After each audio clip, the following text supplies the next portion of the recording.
Going live from New York. What are you doing upside down here, huh? What are you doing, huh? What is this? What are you doing? What are we doing? Oh, we're gonna film a live video. Try to make it a quick one. Yeah. That's what we'll try to do. We'll see how it goes. It always goes, We'll see how it goes. Yes. Hopefully we don't get asked a lot of questions. We always do.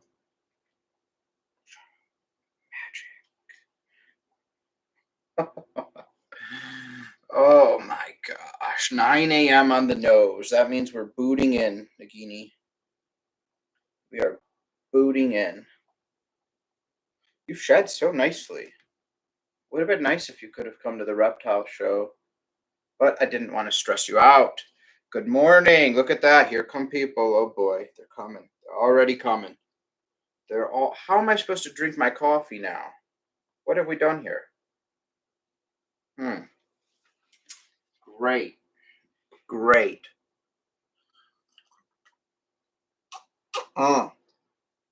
Wig, good morning. How's it going? Good morning. Can we maybe, we seem to have, what are we doing here? We seem to have done a figure 8. Okay. What have we gotten ourselves into here? We have gotten ourselves into a snake wrapping. Not necessarily how we wanted to end up. Yeah, what do you think you're doing here? Naughty. Let's get out of here. There we go. Come here. Good morning. Like everybody knows, we kind of just hang out for 5 minutes, let some people flood in. If they flood in, great. If they don't, also great. And then I'll go on my topic. But then if you guys have any questions either about my topic or anything else, you can obviously ask away, so no big deal.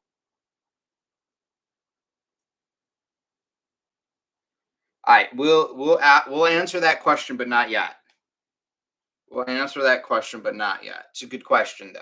But since it's a stream related topic, we're gonna wait for 9:05 because that's when we hit them. But I'll answer that question, Iris. It's a good question. I love you, Animal One Guy. Ooh, I love the capital letters, and I love you guys too. 100. There's the heart. There we go. Thanks so much. Leave the bars behind. Hopefully everyone had a good Memorial Day weekend, and hopefully everyone's having a good weekend now. It's the start. It's the early Saturday. Good morning. There's Rachel. Rashalala. I like that. Sometimes I like the European way if we just merge the C and the H. Good morning, everybody. We got a couple more minutes before we start hitting the questions, so we're good. Well, we're going to get Iris's question first when 9:05 comes, before even my topic. It's fine.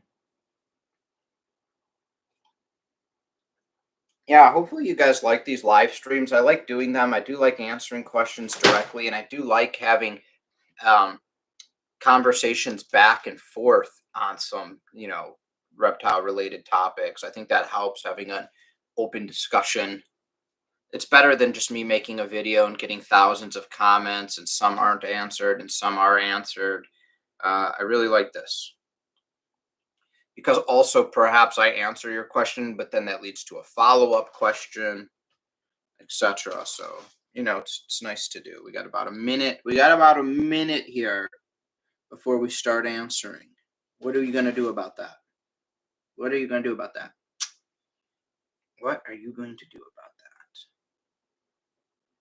I know now you can see all clear now that you've shed. Yeah. So we're about there. So why don't we let's hit up um so Iris, we're gonna get to your question first, but let me just tell everyone the topic. So I'm really gonna talk about, and I've kind of talked about this before, and I want to make a video on this, but it's especially right now, it is the egg laying, egg hatching season. Now, when I say that, people are going to be confused. So here's the problem that we're seeing because we have these reptiles in captivity now. The They basically can breed when they want, lay eggs when they want, and then the gestation period of the eggs, the hatching, that normally still takes place over the same amount of days. But it's really an interesting thing that we're seeing because we used to really go off of in the wild. Certain months came, that's when they mated. Then this is when they laid the eggs, and then this is either when the eggs hatched or they gave live birth. And that was more or less set in structure throughout the years. Okay. So we're going to talk about that because it's changed significantly due to keeping them in captivity, but we'll get to it. But the first question, Iris had a question there, is what is truly, I like the word truly here, what is truly the difference between Repticale D3 and without? Yeah. So truly, the difference is with it, one has supplemented vitamin D3 in it and one does not. And what is the problem or a benefit of having D3 or not? Okay. So reptiles' bodies, just like human bodies, naturally, their skin can synthesize and create vitamin D3 when it absorbs UVB, just like humans. And vitamin D3 is extremely important for humans and for reptiles. It is naturally a, a vitamin that the body uses to absorb other minerals, primarily calcium. So reptiles that lack correct vitamin D3 levels almost always lack correct calcium levels as well. And then the correct calcium levels are what leads to things like MBD, improper digestion, acid reflux, possibly a bunch of negatives. And I'll explain the possibly. So why do they make, so then you would say, well, then you should always use the one with vitamin D3, right? Because we'll give it. So the problem that we've found with vitamin D3, and not just with reptiles, with humans too. So whenever you do blood work, and same thing with calcium and everything, and same thing with humans. I don't know your age, so I don't know if you ever got blood work, but there'll be a range, and the range is too low, which means you're lacking to get the benefit from it. The perfect amount, which means it's working good, or too high. And so supplementing has the possibility of making it too high sometimes, which will then oversaturate the cells. So the cells will be so bloated with vitamin D3 that the cells will not have room to absorb other vitamins and minerals. And you can see that if you put too much calcium and everything. Not you putting it on the supplements, but how their body is absorbing it and processing it and then passing out the excess. So that's why blood work can be important. It can be important to know how you've been supplementing a reptile. Let's say you get a baby bearded dragon. Okay, you're going to get on what you assume is a good supplement uh, routine. And you're going to have proper UVB lighting. So you're going to be stimulating UVB. So there'll be natural synthesis of vitamin D3. Now, what level? Who's to say until you get blood work done? Especially sometimes Dunners can absorb. It can be hard because of the way their scales are to absorb a lot of D3. Leatherbacks and then silkies having reduced scales and then no scales absorb a lot more naturally through UVB, but then also the reptile's body sometimes um, synthesizes a lot of it and sometimes almost none at all from the UVB light, even though you have it corrected. So most of the time, if you really want to make sure you're on the right track, you have your baby reptile, you give it its UVB light, and you pick a good supplemental schedule. Maybe normal calcium twice a week and with D3 once a week. So you're basically supplementing every other day, and then that middle day has the D3 on it. Is that good? Don't know. It's a pretty good routine, but your dragon could not be doing good with it. And so what do you have to do? You have to watch the poop. You have to look for excess urates. Maybe there's too much calcium. You could smell the acid in the poop. There's too little. You can check in the digestion, which typically, again, so you have to understand how the reptile uses the calcium, which is really important as well. So everyone will hear calcium in the reptile, and right away that prevents MBD. Yeah, it does a little bit. That helps promote proper bone growth. Yeah, that's the big one. But also it really helps with digestion. So even when the reptile eats greens, plain greens, goes into the stomach, and that's going to start the production of stomach acid. Okay. Now, stomach acid, because reptiles are cold-blooded, unlike us, we have an active pool of stomach acid basically ready to go 24/7 in our gut. Reptiles do not have that because when they are not heated up to temp and when they do not have food in there, they don't have everything functioning, okay?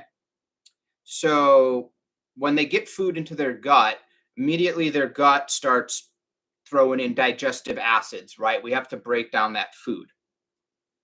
Near the end of that digestion process, the gut says, okay, now we need to take care of this acid because we can't have this acid sitting here. Maybe we're not going to eat for a couple days. Maybe we're going to bed. We're going to get cool. We can't just have this pot of acid sitting here. So the gut is going to pull calcium from the bones, right? The bones have little tiny microscopic holes in them, which they use to absorb and release calcium. So they're going to pull calcium out of the skeletal structure to as a base, right, to neutralize the acidity in their gut. So if you don't have enough calcium in the bones, that pushes it into the blood, which then leaches it into the guts. That's also how you can get problems with the bones, and also then how you can get problems with digestion in the stomach because it can't counteract that acid. So, but again, to have that calcium go in there, you need vitamin D3. Otherwise, if you don't have correct D3 levels, you're going to supplement calcium. There's going to be calcium in the food. That calcium is going to go into the reptile's stomach through the digestion tract and get peed right out. Boom. That D3 is what allows the stomach and the intestines to then take that calcium, give it to the blood cells, which bring it to the bones. So, but too much, those cells don't have room for the calcium. Hello, Leanne. So hopefully that makes sense. That's a very, in English, non-scientific way to describe why it's needed and what can go wrong with and without. So and that's why if you look at your multivitamin, like your Herptivite, things like that, you'll see that just has normal calcium. So this is also important. Let's say we did that 3-day rotation. If you're doing a multivitamin, let's say once a week, then you would do something like this, like normal calcium, skip, multivitamin, because it has calcium in it. So you don't have to mix your calcium and your multivitamin together because the multivitamin already has calcium, and then skip, and then calcium with D3. You would do something like that. But you don't want to over supplement either. It can be bad. You can supplement every day as long as you're supplementing, you're not like soaking it in the supplement. If you have roaches, I see sometimes people with bugs, they just powder coat all of them, which is fine as long as you're not doing that every single day. They'll sprinkle. Boop, boop, boop, boop, boop, boop, boop. It's really strong stuff. It's really good.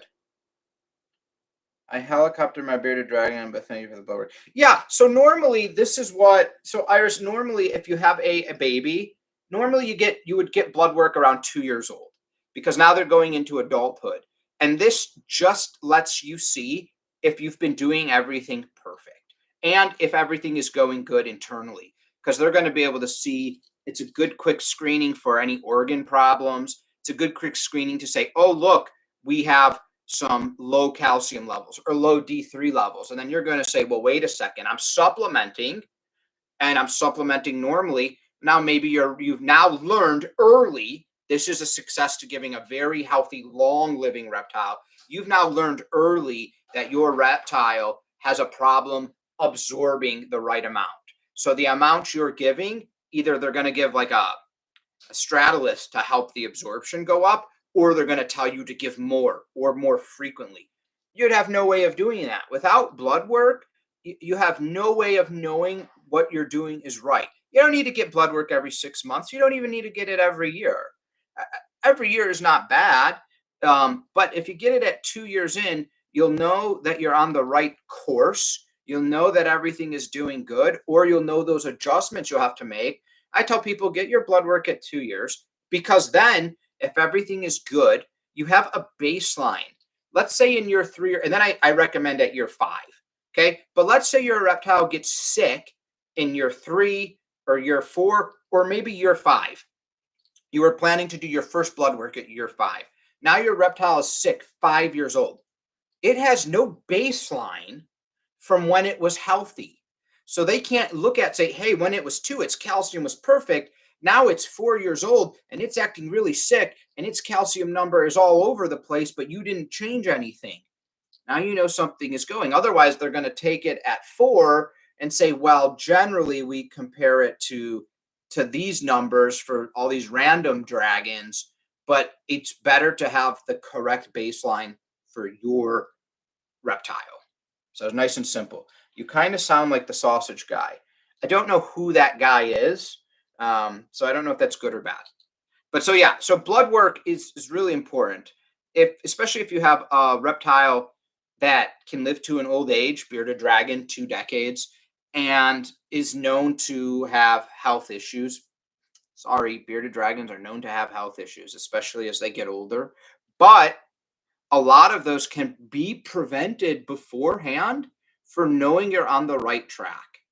And most people, they don't do it, right? They just keep their reptile until it gets sick. And then the first time they bring it to the vet, it's 10 years old. And the vet, is going to give you its best guess based on the literature, but not based on that dragon.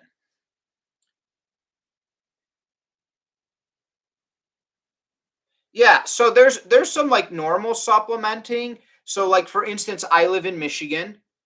Michigan weather, unfortunately, we have winters and we have a lot of overcast. Our weather has changed drastically since the 90s. We used to be a very hot state. Now we're pretty much cold. We used to break the hundreds a lot.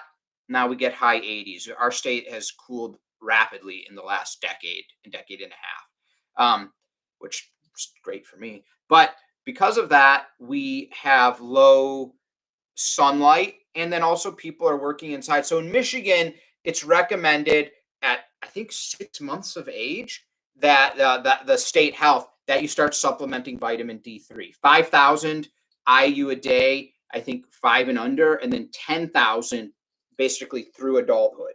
And if you don't supplement that, you will not in this state have the correct level of vitamin D3. It's just how it is, unfortunately, which is fine. D3 is cheap. It's extremely cheap.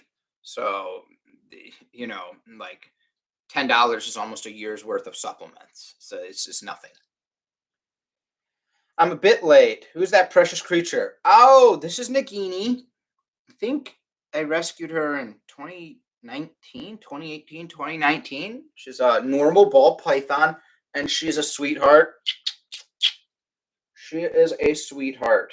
I did a reptile show about a month ago, and she was in shed, so she couldn't come. So I brought Guinevere in her place. I put a little sneak peek of that picture on Instagram. I would love to show my reptile shows, guys. Unfortunately, because of California, you're really not allowed to put anything on YouTube that is for children or has children in it. There's very strict rules to that. You can look up their policy. It's insane, in my opinion. Even if a kid is in the background, it's a mess. So, and because the whole country has to abide by what California says, because then you have two separate rules, and how do you moderate it? Like, you can't, or you, like, what, you block your videos from people in California, right? So that's unfortunate. So, but because of that, I wish I could show you all these great interactions that I have of kids who are screaming and scared and the first time. But I mean, I had this little guy who was probably 2 years old. He held Zelda on his own. We kind of posted him up. He held all the snakes. He held Maleficent, my big tarantula. I mean, it was really cool. It was really cool. But I can't put it on YouTube. Sorry. I supplement vitamin D3 over. Yeah, yeah, yeah. I mean, vitamin D3 is very healthy, so it's very good. I just named a werewolf piggy room. Oh, cool. That's really cool. Okay, so hopefully that answers Iris's questions. Now let's talk about my question on the reproductive and what we kind of see going on here. So undoubtedly, our reptiles are different than when they would be in the wild, right? Let's think about this. We've now taken them from their natural habitat and we've brought them into ours, even though we attempt to basically make a little microclimate, right? Their tank, their enclosure, their room, whatever their enclosure is. We attempt to either mimic their wild climate or make better, but we're attempting to put them in the best climate possible inside of our giant biome, right? Because obviously in the swamps in Indonesia, there's no air conditioning, there's no central heat, etc. There's not constant lighting, there's not constant heating, there's not constant cooling, there's not constant food and clean water, maid that comes and sweeps up after them and soaking, and no worry of a giant hawk or something grabbing them. So, okay, so we put them, so we've now put them in a different climate, even if we try to mimic. Okay. And then not only that, just interacting with them, training them, we're unlocking portions of their brain to really make them smarter and really evolve them into something better, domesticating them, you could say. Um, what does that lead to, though? We've seen it leading to a lot of things, not always good. We used to see it in most of them live to when the reptile trade first started, we saw it lead to a lot of negatives. Okay, because people didn't know what they were doing. We saw it lead to a lot of much shorter life expectancies as a pet than in the wild. And normally you nowadays people would say, well, wouldn't it be better? Yes, because now we have much longer life expectancies. As a look at ball pythons, 7 decades, 70 years old. That's the expected life that you can get out of these. Most people will push 40, 50, 60, but 70? Come on.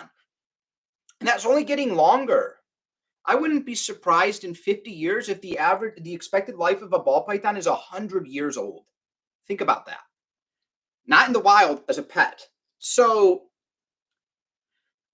because we're doing things better now, right? But when it first happens, people are just like, hey, this thing looks cool. I'm going to put it in a tank on my shelf. Oh, it's dead in 2 years, right? So you don't know what you're doing when it's new, and people learn, and then we're still learning.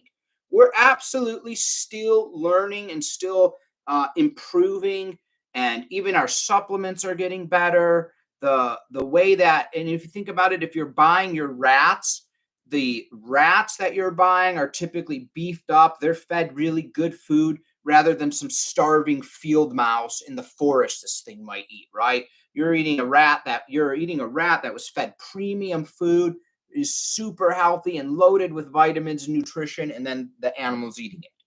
And then any commercial made food is typically better.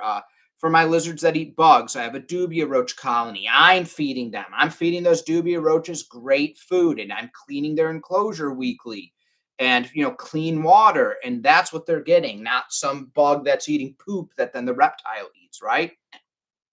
So we've seen those things improve. Habitats improve, tweaked. So, but now, because we've done that, we have changed their habitat. Although for the better, we have changed their habitat from what it's like in the wild, okay? And this is what's important. Again, it's for the better. People would argue they're living longer, they're growing bigger, they're healthier, they're smarter, right? They're not all skin and bones. They're nice, healthy animals.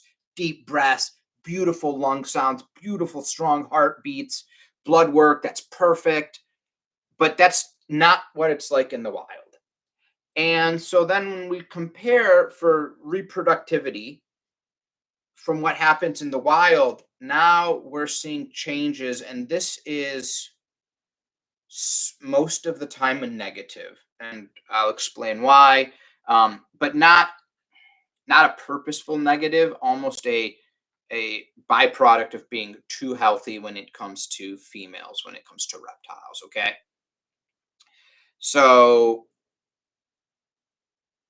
the reptiles will, for female reptiles, we're seeing now that they can have a lot of reproductive issues when kept as pets due to how healthy we're making them, because they're living so healthy, they're becoming extremely fertile. Okay, and what does their body do? Their main goal in life is to reproduce, right? To keep the species going. That's the main goal of the female reptile. The male reptile's main goal is to find a female reptile and breed in the wild. Those are the two goals of basically every animal in existence. Mate, healthy animals, move on, right? That's the goal. So now you had reptiles that would only be able to lay eggs or were only fertile once a year. Why? Well, for a plethora of reasons. One is the climate. Maybe it was only super nice or super stable and safe to get fertile during this time because weather permits, and to lay eggs because weather will incubate the eggs because they don't have incubators like we do, right? And the eggs will be able to hatch. Okay, so that's weather related. Well, we've removed weather from the condition. It's nice all the time now, and their bodies know that. Food and nutrition. Sometimes it would take females a whole year to eat enough to get healthy enough and to have enough calcium in reserve to create eggs to make their body fertile. That typically happens with the good weather, right? Because the good weather means there's more bugs, there's more rodents, etc. So in so they were only really becoming fertile once a year. Now we've changed that. We've taken food out of the equation. We've taken weather out of the equation. We're actually supplementing vitamins. So now these females are becoming fertile, extremely fertile, and pretty much all the time. Okay. Problems. Yes. About to sneeze though. This is the potential problem. It's not the guaranteed problem, but it's the potential problem, and it's actually more often than not the problem. Okay. Their bodies are still catching up evolutionary wise. Now, eventually, this won't matter, right? This is another thing in this 30 to 40 to 50-year thing where it will be normal for that to be an occurrence for them. But what we're seeing is we're seeing a lot of fertility and reproductive related issues. And there's a whole list of things that then happens that can happen. And there's a list of things why you can't even prevent them most of the time. So, right, it's pretty much common knowledge. I've talked about this before. If you have a dog or a cat that you're not going to breed, they tell you to spay or neuter the animal, right? It lives healthier. It doesn't have those hormones. It just has things it doesn't need. Okay, fine. It doesn't run wild trying to get bred or trying to get loose to mate with the females. Okay. So in reptiles, they do spay and they do neuter. The spaying for a female reptile and even a snake is incredibly hard if there's no reproductive issues that have started yet. Because ideally, you'd be like, okay, hey, let's nip this thing in the bud. Let's spay this lizard, $250 or whatever. And now I'll never have to worry about any of this. The ovaries are super tiny, even in larger lizards. So it can be hard, not always, but it can be hard to spay to get ahead of the issue. That sucks. Okay. Unfortunately, to neuter, that's very easily done, but that doesn't fix where the issue is happening. It's happening in the female reptile's body. So the female, when the body gets fertile enough, it no longer matters what time of year it is. It no longer matters what month it is. It just, the body says, oh, I've got enough reserve stored up. It's time to produce follicles.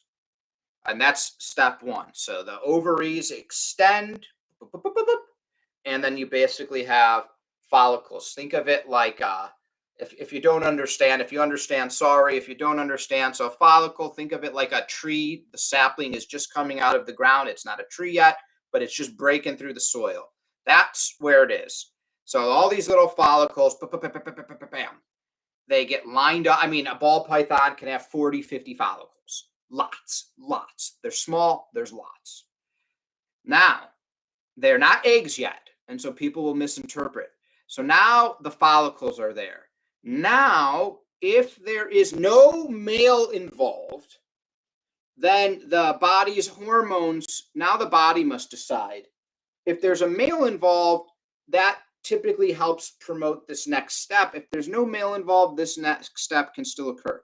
So now at which point the body must decide, and there's a checklist, am I healthy enough, and do I have enough calcium to send calcium down there to take these gooey follicles, calcify them to do what? To turn them into eggs. Aha. And the body with the female is questionable. Now, when there's a male and there's semination involved, that process tells the body, regardless, hey, these eggs now can have life in them. We need to send calcium, and they'll calcify those eggs. But when there's no male involved, so there's two, this is still a healthy step. Now there's two healthy alternatives. The body says, whatever, let's still send some calcium. Maybe we'll find a male and let's calcify these eggs. It doesn't happen instantly. Or the body says, no, there's no male here. Let's suck those follicles back in. Let's get the energy from those follicles. There's no male. There's no purpose. It's a waste of calcium. Suck everything back in. And that's what happens. Both of those outcomes are healthy. So that outcome either leads to laying, well, I guess three if there's a male, laying fertile eggs, laying infertile eggs, both healthy, or follicle reabsorption. All three of those outcomes are healthy. They're normal. It does happen in the wild, but it happens just that one time. The problem results from there is a fourth outcome that can occur, and this is the unhealthy. Well, I guess we're going to put, there's 5 outcomes that can occur. So there's 2 negative ones that can occur. And because this process happens now multiple times a year, now there's more chances for this negative outcome to, these 2 negative outcomes to occur, which are only related to females. So negative outcome 1, egg binding, everyone knows it. The eggs don't detach from the ovaries. They get stuck in the oviduct. They get stuck in the cloaca area. They just get stuck. It's called egg binding. Sometimes they rotate sideways. What a mess, because these eggs got to come out. They got to get pooped out, right? One by one. Pop, pop, pop, pop, pop. And so they detach. They fall down the ducts, the 2 ducts on each side. Boop, boop, boop, boop. They come to that shared channel, and boop, boop, boop, boop. They just start coming out. And when you get egg binding, an egg gets stuck. Maybe it doesn't detach from the ovary. Maybe it gets turned sideways in the oviduct. It just gets stuck somewhere. Maybe it's too big. It's too big and it doesn't fit. So that's egg binding. That's a problem. And that is a normal problem, and that does occur in the wild as well. But remember, because this process is taking place multiple more times because of how healthy they are, it means it's an extra chance to happen. Now, normally egg binding, you can see because your female will get really gravid, right? Because these follicles are small, but these eggs are big. You'll be able to feel them. An X-ray will show them. An ultrasound will show them. And that is the second out of the easiest. Also, because typically the egg binding isn't on the very first egg.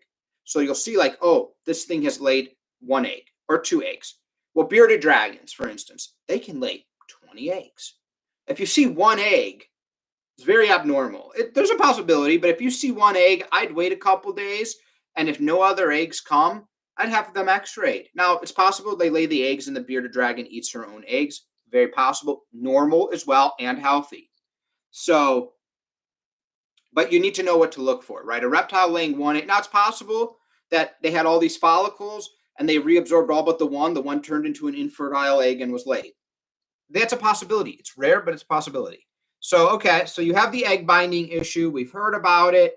That's normally an issue that's easy to catch. The other one, which is normally called egg binding or called eggs, is the follicular stasis. And this is the deadly one because this is extremely hard to catch as a keeper without the aid of an X-ray. That is when the body decides, for whatever reason, and this is the second out of the two bad outcomes, to not do anything with the follicles. It doesn't turn them into eggs, and it does not reabsorb them. And it just keeps the follicles there. And they're just look like cysts. They're like balls of pus, basically. That's not unhealthy right away. The problem is those follicles then start to ferment and they rot. They turn pitch black. Mold, they rot. They spread sepsis. They can burst, leak into the abdomen, rip open the ovaries. It's a mess. Now, you can't feel the follicles. They're just way in there. And they're about the size of your pinky nail. And unlike the eggs, which get hard, and so you can feel, like if you feel eggs, you're going to feel multiple marbles. And you're going to be like, that's eggs. Follicles, they're squishy. So you can feel, but they don't pop, right? Like, you ever did that experiment where you put an egg in like a cup of vinegar and you still see everything in there, the raw egg, but it doesn't fall apart, but it's all gooey and you can squeeze it before you pop it? That's exactly what the follicle is like. It's an egg that hasn't calcified. So when you go to push it, it just moves with its goo. Doesn't spill, but it just moves with its goo. Most of the time it's seen on an X-ray, and there's a lot of them, or on an ultrasound. But that follicular stasis where it's not reabsorbed is the second problem that can happen. Now, again, even when we first started keeping these guys as pets, it was really easy to look for these things because you knew this month is a month where follicles can be produced. It's going to be produced from August to November. You know that frame. So you know to really be watching your reptile at that time.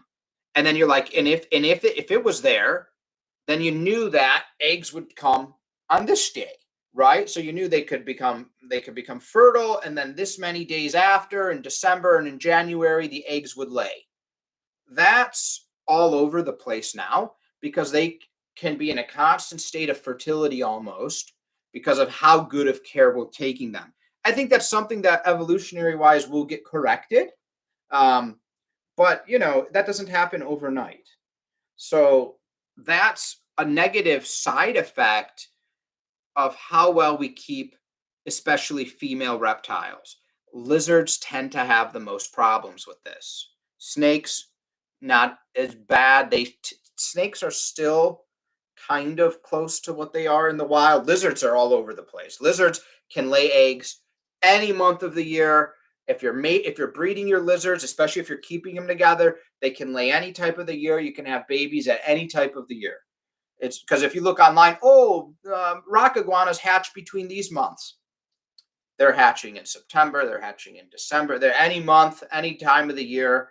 And also because then we take really good care of the eggs. We incubate them, so it doesn't matter. It doesn't matter what the temperature is outside. They're going into an incubator. So it's so most, and I say this all the time, and it really sucks to say because some of the best lizards I've had, and this is to lizards, not to snakes. This is to just lizards. Some of the best lizards I have and have had in the past have been females. Almost every vet, a DVM, a professional reptile vet, will tell you try not to get a female lizard of any kind. And most breeders will also try to say that. Because once you get the male, you don't have to worry about any of that. None of it. There's some other pros and cons to having both, but yeah, you don't have to worry about any of those health problems with male lizards. So isn't that interesting though, guys? Like isn't that interesting that that's a negative, a potential negative because of how good of a job we're doing. You do such a good job that it introduces a potential negative. Sucks, right? And that's the topic I wanted to talk about. So if anyone has any input, if you've got an older female lizard, if you ever had a female that became egg bound, um, there's some potential other things I guess I should say. I love, and I think Rachel was in here, right? Yeah. I love Jackson's chameleons. They look like triceratopses. That's my favorite dinosaur. I loved that the first Blue Power Ranger was a triceratops. I just wish, it would have been better technology at the time and we would have seen them like ramming things and everything. Female chameleons, when they give birth, that's a death sentence. You've taken their lifespan and you've gone whoop into absolutely nothing. Female chameleons give live birth. They have the possibility of producing live young on their own without ever introducing a male. But it's another thing that could happen, especially sometimes at pet stores. If you have your chameleons commingle at the store, you take home a female, all of a sudden your female has babies, and that female that you love has a handful of months left to live. Sucks, right? You don't have to worry about that with the male. Now, if you flip this, male tarantulas, they've got a 3-year, sometimes a 5-year lifespan.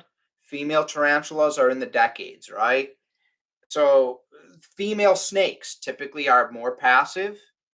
They typically get larger, right? Because they'll have to carry eggs. And those are typically better to have. Male lizards typically get larger, right? The sexual dimorphism is different. And you don't have all those potential reproductive issues. Yeah, I have one of each. And yeah, red nose, exactly. And also though, there's other pros and cons, right? Males are typically less timid. They typically become more friendly in a shorter period of time, significant shorter period of time, like 50% quicker. The female will get there. This is a female snake, but a female lizard will become just as friendly as the male. You don't have to worry about that.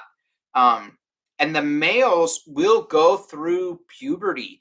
And when testosterone hits them, they will become stinkers, right? You've got a good, especially if you have a monitor lizard. I have that going on now with Sunfire. So Apollo is out of his puberty, thank goodness, where his hormone levels have stabilized now.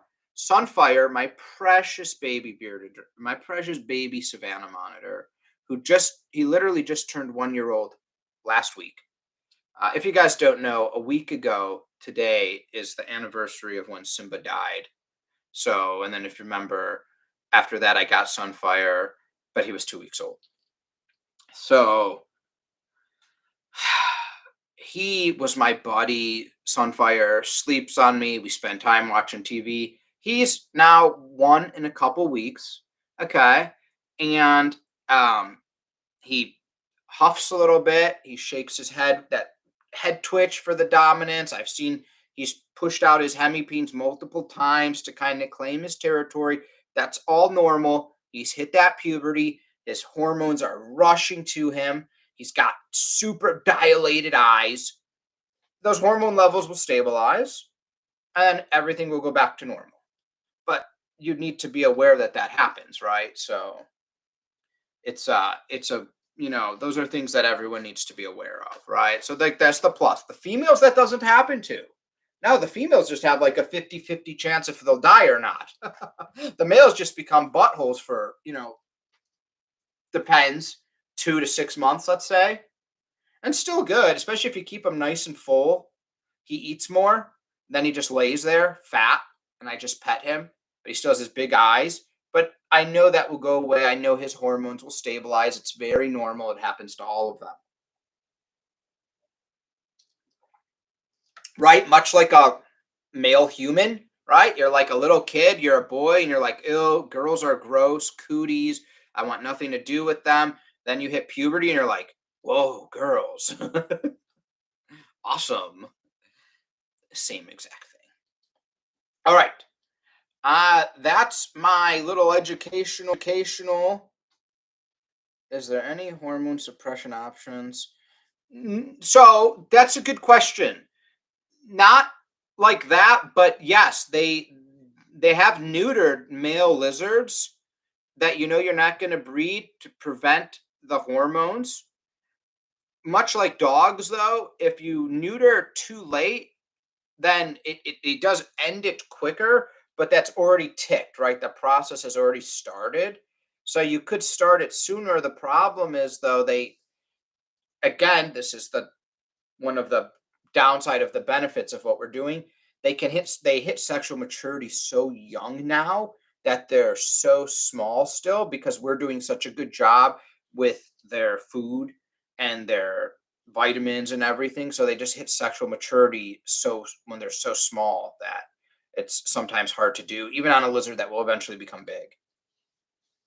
But it's only for a short period of time. So you just need to be aware of it, and you'll see it. You'll see it in their eyes. You see the psycho eyes, and then the psycho eyes will go away. And they'll sometimes the males will latch onto your arm. They might want to start humping you, and the problem is with male lizards, biting is a very normal part of that process. It's how they hold on to the female. So they'll start to rub their head and then they're going to clamp. And see, female lizards have like armored skin, right? Scales to compensate. Male humans or female humans, just humans in general, we do not, right? We got very soft skin. It's not good. But good question about that hormone suppression. Yeah, they do neuter. They neutered. Um, so it's kind of switched, but like in the 70s and the 80s, green iguanas were the number one lizard. Right? You could buy an iguana like at Kmart. You could buy them everywhere. $5. Green iguanas are still pretty cheap. You can get them at a reptile show for like $8.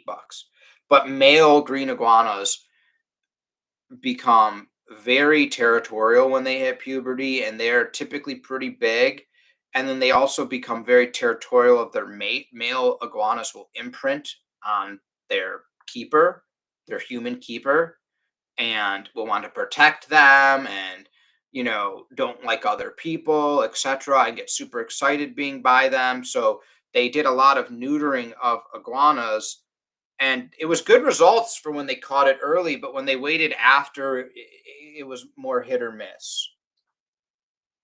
When do you know when to up the size of the mouth? Yeah, so really, it's based on the stomach of the snake. And so when you look at their stomach, it's about a third of the way up or two-thirds of the way down, depending on if you're coming from the head or the tail. This is where the stomach is. And you're looking for a snake that is roughly 50% wider than the snake's stomach. So this is how big Nagini is. So when I take that rat, I want the rat to be about that big.